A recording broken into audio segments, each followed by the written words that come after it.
আসসালামু আলাইকুম, আমি আব্দুল আনসারি। আপনারা দেখছেন মিস্টার আনসারি ইউটিউব চ্যানেল। সকলকে শুভেচ্ছা ও অভিনন্দন। প্রিয় দর্শক, আজ আমি খুবই অসুস্থ, খুবই ঠান্ডা লাগছে, মাথা ব্যথা। কিন্তু যে খবরগুলো আসছে সেগুলো আপনাদের সাথে শেয়ার না করে আসলে পারলাম না, তার জন্য আজকে ভিডিওতে আসা। তো আজকে অত্যন্ত গুরুত্বপূর্ণ এবং দুটি ভিন্ন বিষয়ের ব্রেকিং নিউজ নিয়ে আপনাদের সামনে হাজির হয়েছি। প্রথমটি আমাদের দেশের ভিতরের এক চরম বাস্তবতার গল্প, শিশু রামিসার নির্মম হত্যাকাণ্ড। আর দ্বিতীয় অংশ জুড়ে থাকছে মধ্যপ্রাচ্যের যুদ্ধক্ষেত্রের এক বিস্ফোরক খবর। প্রিয় দর্শক, আমেরিকা ও ইরানের মধ্যকার পর্দার অন্তরালে গোপন চুক্তি এবং ইসরায়েলের নতুন যুদ্ধংদেহী রূপ। ভিডিওটি হয়তো কিছুটা ছোট হবে, কিন্তু প্রতিটি তথ্যই অত্যন্ত গুরুত্বপূর্ণ, তাই শেষ পর্যন্ত দেখার অনুরোধ রইল। প্রিয় দর্শক, প্রথমে আসা যাক শিশু রামিসা হত্যাকাণ্ড এবং বাংলাদেশের বিচারহীনতার সংস্কৃতি। শুরুতে যে বিষয়টি নিয়ে কথা বলতে চাই সেটি আসলে একজন বাবা হিসেবে, একজন মানুষ হিসেবে আমার পক্ষে নেওয়াটা খুব কঠিন ছিল। সোশ্যাল মিডিয়ায় আমি সাধারণত মানুষের দুঃসংবাদ বা নির্মমতার খবর এড়িয়ে চলার চেষ্টা করি। বিশেষ করে শিশুদের উপর কোনো নির্যাতন হলে আমি মানসিকভাবে এতটাই বিপর্যস্ত হয়ে পড়ি যে স্বাভাবিক কাজকর্ম করা কঠিন হয়ে যায়। যাই হোক, প্রিয় দর্শক, একটি ছোট শিশুকে প্রথমে এবং পরে নির্যাতন করা হয়েছে। ফেসবুকে এটা নিয়ে ছোট একটা পোস্ট দেওয়ার পর আপনারা অনেকেই বিস্তারিত ভিডিও করার অনুরোধ করেছিলেন। পরে বিষয়টি আমি শুনলাম, শোনার পরে স্তব্ধ হয়ে গেছি। আমার মনে হয়েছে আমরা কি আসলে মানুষ, নাকি পশুর চেয়েও অধম কোনো সমাজে বাস করছি। প্রশ্ন হচ্ছে, বাংলাদেশে এই ঘটনাগুলো দিন দিন কমছে না কেন? এর প্রধান কারণ বিচারহীনতার সংস্কৃতি। আমরা প্রদীপ ওসির হাতে মেজর সিনহা হত্যার রায় দেখেছি, কিন্তু এখনও ফাঁসি কার্যকর হয়নি। কথিত সিরিয়াল রেপিস্ট রসু খাঁর খবর আমরা 15 থেকে 17 বছর আগে শুনেছি। সে এখনও জেলেই আছে। কার্যকর বিচার বলতে আমরা দেখেছি শুধু কিছু রাজনৈতিক দলের নেতাদের জুডিশিয়াল কিলিং। সাধারণ মানুষের অপরাধের কোনো দ্রুত বিচার এ দেশে দৃশ্যমান নয়। আপনাদের মনে আছে হাদি হত্যাকাণ্ডের কথা কিংবা তনুর কথা? আজ কি আর কোনো আলোচনা আছে এগুলো নিয়ে? সরকার বা প্রশাসনের যেন এগুলো নিয়ে কোনো মাথা ব্যথাই নেই।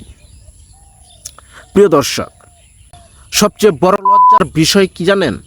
রামিসার বাবাকে যখন মিডিয়া প্রশ্ন করল, তিনি বললেন আমি বিচার চাই না, কারণ তিনি জানেন এদেশে বিচার হয় না।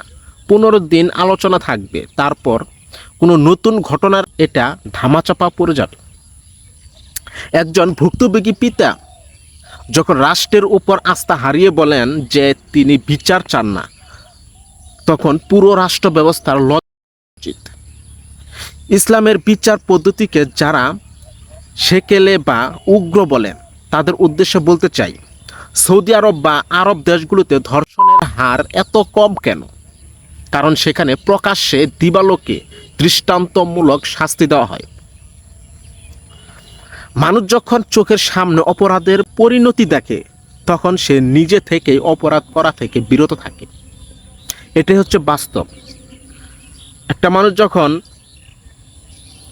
সরাসরি বিচার কার্যকর দেখবে, তার মধ্যে অটোমেটিকভাবেই ভয় কাজ করবে, সে ওই কাজটা কখনোই করতে চাইবে না। এটাই ইসলামিক আইন, প্রকাশ্যে শাস্তি দেওয়াটাই উচিত। প্রিয় দর্শক, আমাদের সমাজও আজ পাপে নিমজ্জিত। টিকটক, ফেসবুকে সামান্য কিছু ভিউ আর পয়সার জন্য ছোট ছোট মেয়েদের দিয়ে বাবা মারা অশ্লীল ভিডিও বানাচ্ছে। সিনেমা নাটকে শালীনতা নেই, মাদক আজ রন্ধ্রে রন্ধ্রে ছড়িয়ে পড়েছে, যা মানুষের স্বাভাবিক বিবেক বুদ্ধি লোপ করে দিচ্ছে। ঢাকার বন শ্রেণীতে এক হাফিজি মাদ্রাসায় শিশুকে বলাৎকার করে হত্যার ঘটনা আমরা দেখেছি।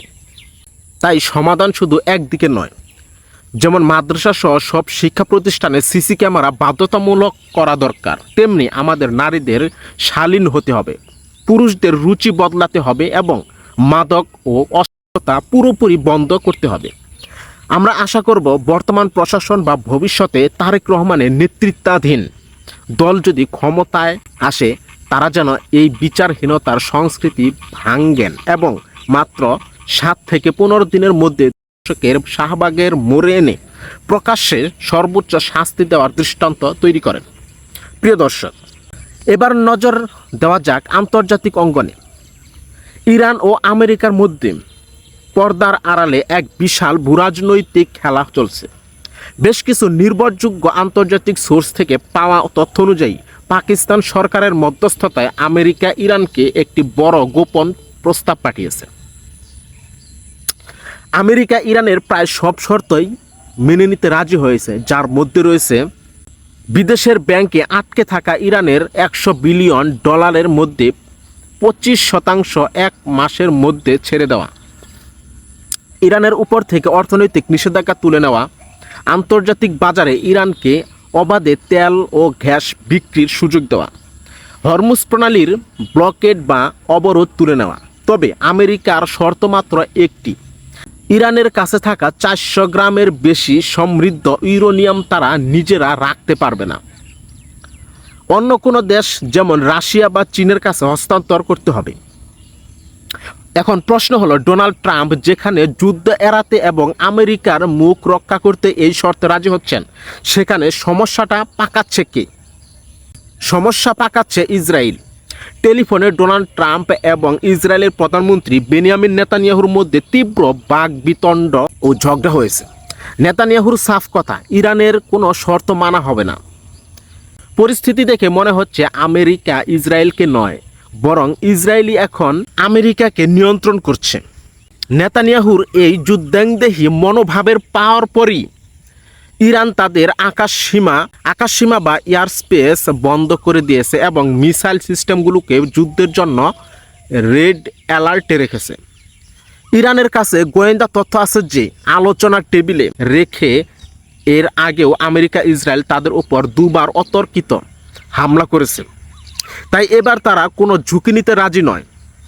ইরান স্পষ্ট হুঁশিয়ারি দিয়েছে, এবার যদি তাদের উপর আঘাত আসে তবে তারা 2টি কাজ করবে।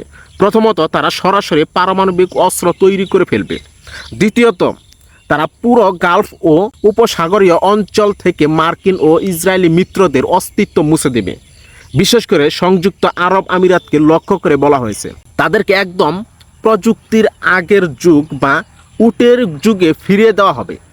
এবার ইরানের রণকৌশল ভিন্ন, তারা প্রতিদিন অল্প অল্প করে ড্রোন বা মিসাইল ছুড়বে না, হামলা হবে একদিনেই কয়েক শত বিধ্বংসী মিসাইল ম্যাসিভ আকারে ছুড়ে পুরো শত্রু শিবির ধূলিসাৎ করে দেওয়ার মহাপরিকল্পনা করে রেখেছে।